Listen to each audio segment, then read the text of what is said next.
Hello, bachcho, let's read out the questions. Question says, if there are no heat losses, the heat released by the condensation of X gram of steam at 100 degrees Celsius into water at 100 degrees Celsius can be used to convert Y gram of ice at 0 degrees Celsius can be used to convert Y gram of ice at 0 degrees Celsius into water at 100 degrees Celsius, then the ratio of y to x is nearly.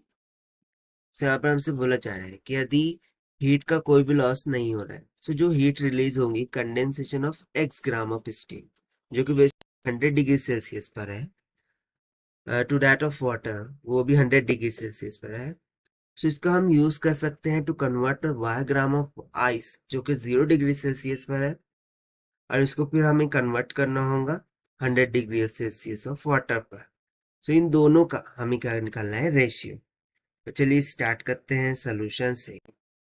But before of its let's talk about the key concept which we are going to use here for this question. तो सबसे पहला formula हम use कर सकते हैं, amount of heat when temperature is changing, Q is equals to M into C into delta T।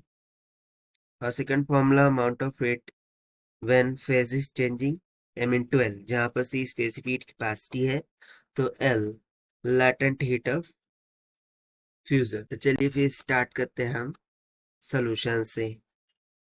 तो सबसे पहले तो हम यहाँ पर heat lost by x gram of steam at 100 degree Celsius to water at 100 degree Celsius निकालेंगे।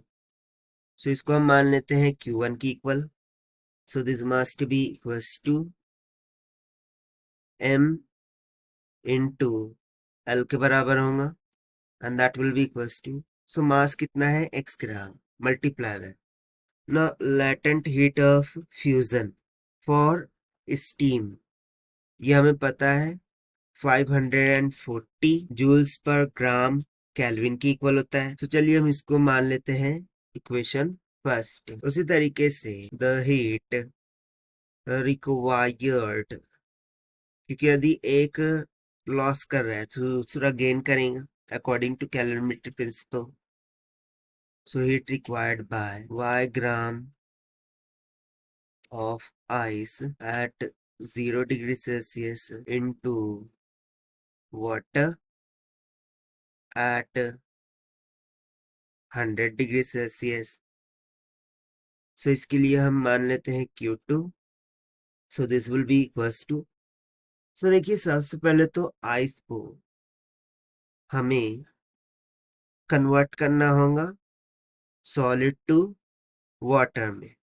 सो उसके लिए जो अमाउंट ऑफ हीट होगी वो m टाइम्स ऑफ L होगा, प्लस अब चूंकि ये 0 डिग्री सेल्सियस पर है, सो हमें 0 डिग्री सेल्सियस से 100 डिग्री सेल्सियस टेम्परेचर पर ले जाने के लिए अमाउंट ऑफ हीट रिक्वायर्ड होगी, यानी कि टेम्परेचर चेंज हो रहा है। सो उसके लिए फिर क्या अमाउंट ऑफ हीट होगी, MC डेल्टा T। सो यहाँ से Q2 this will be equals to, mass कितना है y multiply by specific heat capacity of ice, वो होता है 80 जूल्स पर केजी ग्राम, क्योंकि यहाँ पर सब ग्राम में, सो ग्राम में लेंगे। सो ये हो जाएगा 80 प्लस में मास y मल्टीप्लाई बाय ना specific heat capacity of water is nothing but 1 which is remembered to us, multiply by change in temperature, वो हो जाएगा 100 minus 0 degree Celsius. So it will comes around 180y। इसको हम बोल देंगे equation number 2। So by using the calorimetric principle, ये दोनों कैसे होने चाहिए, इक्वल, यानी कि Q1 is equal to Q2। So 540x is equal to 180y। So 0 से 0 कैंसल, और इसको डिवाइड कर देंगे हम किसको, y बाय x को। सो इसका रेशियो फिर हमें कितना मिल जाएगा, 3/1 यानी कि 3:1 के इक्वल। यही हो जाएगा फिर हमारा required answer for this question, जो कि हमने फाइंड किया bye using the formula of amount of heat gain और लॉस्ट बाय द सिस्टम से। Now as per the given option D will become correct. So this is the required solution. I hope you understand well. Best of luck. Thank you.